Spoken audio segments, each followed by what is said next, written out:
सिर्फ एक चीज़ का फ़र्क है कि हर कामयाब मुल्क, हर कामयाब पॉलिसी इस्तेहकाम और तसलसल मांगती है।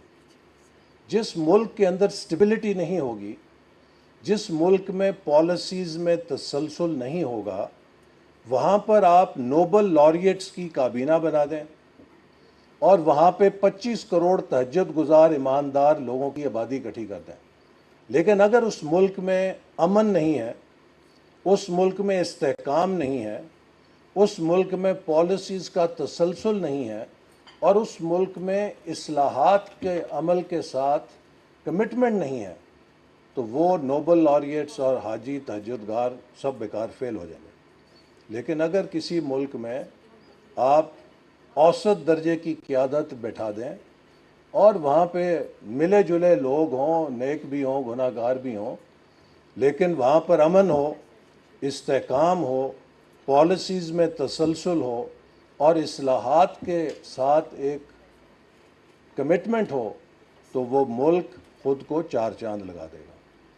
हमें अब ये समझना है कि क्या हम तरक्की के साथ वही T20 या T10 के मैच की तरह कोई वो एक सनसनीखेज़ी के साथ इस सफ़र को रखना चाहते हैं, या हम तरक्की के अंदर एक टेस्ट मैच के टेम्परामेंट के साथ, तहम्मुल के साथ, फरासत के साथ, सब्र के साथ और मेहनत के साथ आगे बढ़ना चाहते हैं। आई थिंक जो सवाल मेरे नज़दीक इस वक्त सबसे अहम है, 23 साल के बाद इस खित्ते में दो मुल्क 100 साल की आज़ादी का जश्न मनाएंगे, हमारा हमसाया मुल्क और पाकिस्तान।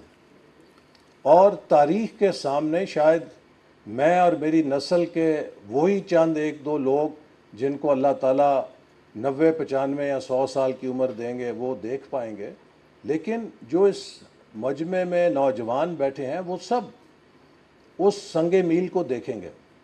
और बड़ा सवाल ये है कि हमें ये मालूम है कि हमारा हमसाया मुल्क 2047 में कहाँ होगा। क्या हमें अपने बारे में एतमाद है कि हम 2047 में कहाँ होंगे? इसका ताल्लुक़ हमारे अपने चॉइसेस के साथ है। इंसान की तकदीर और कौम की तकदीर अल्लाह ने उसके फ़ैसलों में दी है। The choices we make becomes our destiny. So अगर हम सही चॉइसेस करेंगे और सही चीज़ों को इख्तियार करेंगे तो हमारी तकदीर कारगर हो जाएगी।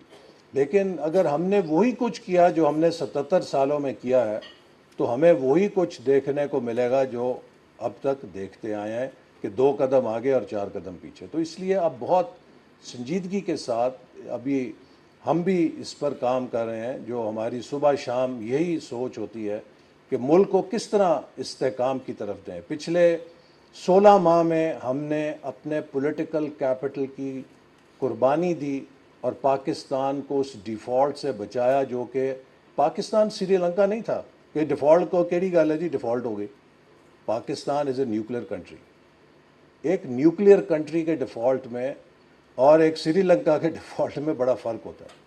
और इसीलिए उस वक्त तमाम मुल्क की क़यादत ने मिलकर पाकिस्तान के लिए वो फ़ैसले किए जो नागवार थे, मुश्किल थे, और मैं उसका क्रेडिट पाकिस्तान के अवाम को भी देना चाहता हूँ कि इस मुल्क में जहाँ 4 आने शुगर प्राइस बढ़ने पर हुकूमत उलट गई अयूब खान की, वहाँ पे 150-150 रुपया लीटर पेट्रोल और डीज़ल की कीमत 15 दिनों में बढ़ी और लोगों ने बर्दाश्त की, मुजाहरे नहीं हुए। क्यों?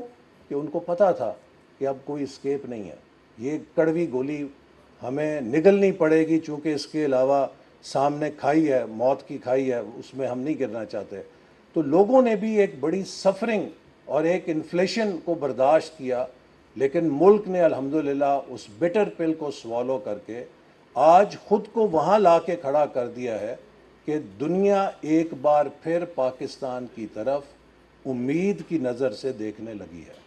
हमारे इकनॉमिक इंडिकेटर्स जो नीचे जा रहे थे अब फिर बहाली की तरफ जा रहे हैं। वही स्टॉक मार्केट जो 27,000 पे क्रैश कर गई थी, आज 96,000 के ऊपर रिकॉर्ड 94,000 पे पहुंच के और शायद अनकरीब 1 लाख क्रॉस कर ले, जाहिर कर रही है कि इन्वेस्टर्स पाकिस्तान की सिमत पर एतमाद का इजहार कर रहे हैं। हमारी इन्फ्लेशन जो 38% पे चली गई थी 6.5% पर आ गई है। इसी तरह हमारी ग्रोथ रेट दोबारा बहाल हो रही है, हमारी एक्सपोर्ट्स बहाल हो रही हैं, आईटी सेक्टर आउट परफॉर्म कर रहा है ख़ुद को ही। तो इसी तरह पाकिस्तान के मुख्तलिफ शोबों में अब एक टर्न अराउंड नज़र आ रहा है। तो क्या हम फिर इसको तसलसल और इस्तेकाम के साथ आगे बढ़ाकर ख़ुद को वो पायदार बुनियाद फराहम करेंगे जिससे 2047 तक हम एक प्लंज ले सकें, या हम इस दौर को भी ज़ाय कर देंगे मुल्क के अंदर इंतशार और फसाद के ज़रिए, ताकि हम मज़ीद बेयकीनी और इंतशार के साथ उन मुआशी मसाइल में धंस जाएँ जहाँ पे हमारी खुद मुख्तारी दाव पे लग जाए। इस सारे पस मंज़र के अंदर पॉपुलेशन एक ऐसा इम्पॉर्टेंट शोबा है कि जिस पर हमने जब डिजिटल सेंसस किया 2022 में, और वो बड़ी पाकिस्तान के लिए एजाज़ की बात है कि साउथ एशिया में पाकिस्तान पहला मुल्क है कि जिसने डिजिटल सेंसस मुकम्मल किया। अभी मैं देख रहा था कि इंडिया में डिबेट चल रही है कि 10 साल हो गए हैं, वो कहते हैं ये सेंसस होना चाहिए, और अब वो सोच रहे हैं कि क्या हम डिजिटल करें और कैसे करें। लेकिन अल्हम्दुलिल्लाह हमने बड़ी कामयाबी के साथ एक ऐसा सेंसस किया जिसको तमाम सूबों के इत्तफाक़ राय से मंजूर किया गया। लेकिन उस सेंसस ने होशरुबा चंद इंकशाफ किए हैं, और सबसे बड़ा इंकशाफ तो यही था कि 1970 से पाकिस्तान की कौम का पैर पॉपुलेशन के हवाले से ब्रेक पे था। थोड़ी थोड़ी ब्रेक लगा के हम आहिस्ता आहिस्ता 3% से ऊपर शुरू हुए थे, और 3.2 से गिरते गिरते 2.4 पे आ गए थे। लेकिन 2022 के सेंसस ने यह बताया कि ये पैर ब्रेक से उठा के एक्सेलरेटर पे दोबारा दे दिए, और ये एक बहुत परेशान कुन डेवलपमेंट है कि हम जो कि पहले ही बहुत से मसाइल और वसाइल की कामयाबी का शिकार हैं, अगर पॉपुलेशन का रिवर्स ट्रेंड हो गया तो हमारे लिए उसके क्या इम्कानात हैं। जैसे आपको कहा गया कि हमारी जो वाटर सिचुएशन है, we are already more than water scarce country. हमारी जो लैंड है वो सुकड़ रही है, होल्डिंग ख़त्म हो रही है। हमारे मुल्क के जो वसाइल हैं वो महदूद हो रहे हैं, और हमारे मुल्क के शहरों की हालत अबतर हो रही है। और इसी तरह ये भी हमें सेंसस ने बताया कि तकरीबन 2.5 करोड़ बच्चे स्कूलों से बाहर हैं। तो अगर इस आबादी पे 2.5 करोड़ बच्चे बाहर हैं, हमारे पास स्कूल काफ़ी नहीं, हमारे पास टीचर काफ़ी नहीं, तो अगर हमारी आबादी जो है 38 या 40 करोड़ पे पहुंच गई तो फिर हमारे कितने करोड़ों बच्चे स्कूलों से बाहर होंगे, और एक जाहिलों की फ़ौज के साथ हम किस तरह की कौम बनकर दुनिया में उभरेंगे। तो लिहाजा हेल्थ है, अगर आप हेल्थ पे देखें, हम दुनिया में बदकिस्मती से नंबर 1 हो गए हैं हेपेटाइटिस सी के अंदर। हम दुनिया में सबसे ज़्यादा ज़ियाबतीस का शिकार मुल्क हैं। हम दुनिया में उन 3 मुल्कों में हैं जहाँ पोलियो अभी तक ख़त्म नहीं हो सकी। हम दुनिया में 5वें नंबर पे हैं ट्यूबरकुलोसिस के लिए। ये वो सारे चैलेंजेस हैं जो नाक की तरह हमारे सामने मुंह खोल के खड़े हैं, और जो इस आबादी पर, जो 24 करोड़ की आबादी पर हमारे लिए नाकाबिले हल हैं। अगर ये 38-40 करोड़ हो जाएगी तो इनका क्या हल होगा।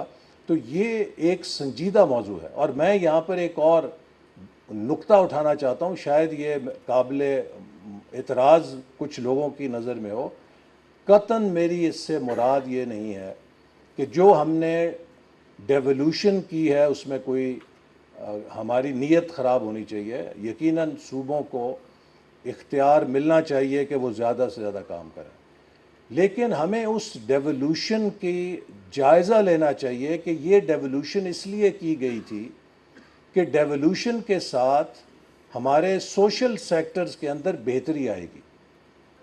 लेकिन आज जो सूरत हाल है, हमने हाल ही में एजुकेशन इंडेक्स रिलीज़ की है पाकिस्तान के तमाम अज़ला की, वो तालीम की इंडेक्स हॉरेबल है। मैं आपको बताऊं कि हॉरेबल भी उसके लिए कोई एक बड़ा डिसेंट वर्ड है, अफसोसनाक से भी शर्मनाक है वो। तो अगर वसाइल दिए गए, तालीम डिवॉल्व कर दी गई तो तालीम में बेहतरी आनी चाहिए थी, नहीं आ सकी। सेहत है, सेहत में बेहतरी आनी चाहिए थी। जैसे मैंने कहा कि सेहत के हालात ये हैं कि स्टंटिंग जो है 40% बच्चे स्टंटिंग का शिकार हैं। हेपेटाइटिस जो है बेकाबू हो चुका है।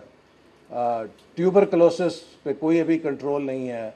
डायबिटीज़ बेकाबू हो चुका है। हर शोबे की जो बीमारी है, पीने का साफ पानी जो है उसके ऊपर कोई तसल्ली बख्श नहीं। हर सोशल इंडिकेटर जिस पर हमें आगे जाना चाहिए था, हम डेवोल्यूशन के बाद उसमें कोई काबिल ज़िक्र ब्रेक थ्रू नहीं कर सके। पॉपुलेशन सूबों को चली गई तो पॉपुलेशन में काबिल ज़िक्र कोई ब्रेक थ्रू होना चाहिए था, वो भी रिवर्स हो गया कि हम तो उल्टा कर रहे हैं। मेरी नाकस राय में इस वक्त एक बहुत बड़ी जो डिबेट होने की ज़रूरत है कि वो मरकज़ियत जो वफाक के पास थी, जिसके ख़त्म करने के लिए डेवोल्यूशन की गई थी, मेरे ख़्याल में बदकिस्मती से सूबों ने वो तमाम इख्तियारात में मरकज़ियत इख्तियार की और उन इख्तियारात को लोकल गवर्नमेंट्स में या डिस्ट्रिक्ट गवर्नमेंट्स में मुंतकिल नहीं किया। जैसे एक मरकज़ियत का वफाक नाकाबिल अमल था, अब मरकज़ियत के साथ सूबे नाकाबिल अमल हो चुके हैं। They are unable to perform with the devolution that has been interested to them.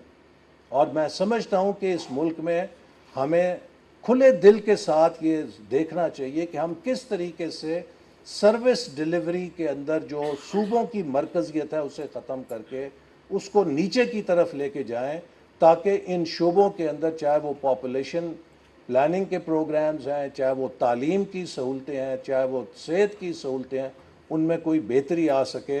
वगरना मेरा ये अंदेशा है कि अगर ये मरकज़ियत सूबों के अंदर रही, पूरे सूबे आबादी के साथ इस काबिल नहीं है कि आप पूरे सूबे पंजाब को लाहौर से चला सकें, पूरे सूबे सिंध को कराची से चला सकें, पूरे सूबे खैबर पख्तूनख्वा को पेशावर में बैठ के चला सकें, या पूरे बलूचिस्तान को आप कोयटा से बैठ के चला सकें। हमें अब अगले मरहले में सूबों के अंदर इख्तियारात को नीचे मुंतकिल करने के अमल को अगर ना बरूए कार लाया तो वो डेवोल्यूशन का पूरा प्रोसेस डिफीट हो जाएगा। जैसे मैंने आपसे कहा कि उसकी स्कोर कार्ड आपके सामने, it is not working, and it is not working because devolution was not taken to its logical end. वफाक से इख्तियारात सूबों ने लिए, लेकिन उसके बाद सूबे उन इख्तियारात को अपने पास रख कर बैठ गए और उन्होंने मज़ीद नीचे डिवॉल्व नहीं किया। और जब तक हम ये डेवोल्यूशन नीचे नहीं करेंगे, सर्विस डिलीवरी हमारी किसी भी शोबे में शायद वो नताइज ना दे सके जो हमें दरकार है और जो हमारे लिए बहुत कलीदी हो गए हैं। और उसमें पॉपुलेशन यकीनन एक बहुत अहम चीज़ है। तो ये मैं समझता हूँ कि एक मेरे नज़दीक एक अहम चीज़ है कि अब हमें देखना चाहिए कि सर्विस डिलीवरी को बेहतर करने के लिए जो हमारा गवर्नेंस का निज़ाम है, इसको हम कैसे बेहतर कर सकते हैं। आखिर में मैं फिर एक दफ़ा शुक्रिया अदा करता हूँ सबका, और मैं समझता हूँ कि ये एक ऐसा शोबा है कि जिसमें ह्यूमन रिसोर्स, सही बात का इन्होंने डॉक्टर साहब ने, हामिद साहब ने, कि एक अफरादी कुव्वत के ऊपर भी लोग बात करते हैं कि जी इसकी ताकत होती है, लेकिन माजी में it use to be the muscle power, कि जिसके पास ज़्यादा मसल पावर है उसकी फ़ौज बड़ी है। अब it is the brain power, कि किसकी ब्रेन पावर सुपीरियर है। तो लिहाजा the development theory has now shifted from quantity to quality, कि आप क्वालिटी ऑफ ह्यूमन रिसोर्स कैसे मुमकिन कर सकते हैं। और उसके लिए मैं समझता हूँ कि आप उतनी ही आबादी रखें जितने आपके वसाइल आपको अफोर्ड करना करीब करती हैं। और इसके लिए हमने जो 5 E's फ्रेमवर्क बनाया है, इसमें हमारा जो 5th E है that particularly focuses on social sectors. How do we ensure equity through education, health, population planning, and equity के साथ empowerment, empowering our youth and our women. और मैं इसके भी समझता हूँ कि बिल्कुल जैसे कहा गया कि एक बहुत इम्पॉर्टेंट चीज़ ये है कि हम फीमेल लिटरेसी और गर्ल्स एजुकेशन को प्रायोरिटाइज करें, चूँकि there is strongest correlation between education of the mother and the number of the children. तमाम जो आपके कोरिलेशंस हैं उसमें सबसे स्ट्रॉन्ग जो कोरिलेशन है वो मदर की एजुकेशन का और बच्चों की तादाद का, और उसके बाद फिर उसकी एम्प्लॉयमेंट का भी एक बहुत इम्पॉर्टेंट है। हमारे यहाँ 23% फीमेल वर्क फोर्स पार्टिसिपेशन है। हर मुल्क जिसने कामयाबी की है 50% से ऊपर है। So those are the initiatives that we are now taking कि किस तरीके से सूबों के साथ मिलकर हम फीमेल लिटरेसी को, गर्ल्स एजुकेशन को प्रमोट करें, किस तरीके से हम ख़वातीन के लिए इक़्तिसादी तरक्की के मौक़े ज़्यादा फराहम करें ताकि वो इकनॉमिक एक्टिविटी के साथ जुड़ें और मुल्क के तरक्की में हिस्सा ले सकें, और इन सब चीज़ों का एक अच्छा असर होगा। और जैसे कहा गया कि जो फैमिली प्लानिंग सर्विसेज हैं उनकी दस्तयाबी के लिए भी तमाम सूबाई हुकूमतों को मौसर तौर पे अपने पॉपुलेशन प्रोग्राम्स के ज़रिए उनकी रसाई यकीनी बनानी होगी ताकि हम इसे काबू पा सकें। तो इस वक्त जो इशू है वो ये है कि we all have to think as team Pakistan. I tell you कि जो पाकिस्तान के सामने चैलेंजेस हैं they are bigger than any one leader, any one party और any one institution. We can only overcome them if we work together, if we develop the power of positive synergy. Lekin if we will keep ourselves marred with conflicts or strife, then we don't need an enemy. So I think it is about time that each one of us join hands और पाकिस्तान की तरक्की के लिए हम मिलकर काम करें। और हमारी जो रेजिलियंस है वो दुनिया देख चुकी है, बड़े बड़े डिज़ास्टर हमने फेस किए हैं, we have come out of them successfully. If only we can give this country stability, continuity of policies, you will see that in 10 years we can achieve what others took 30 years to achieve. Pakistan Zindabad.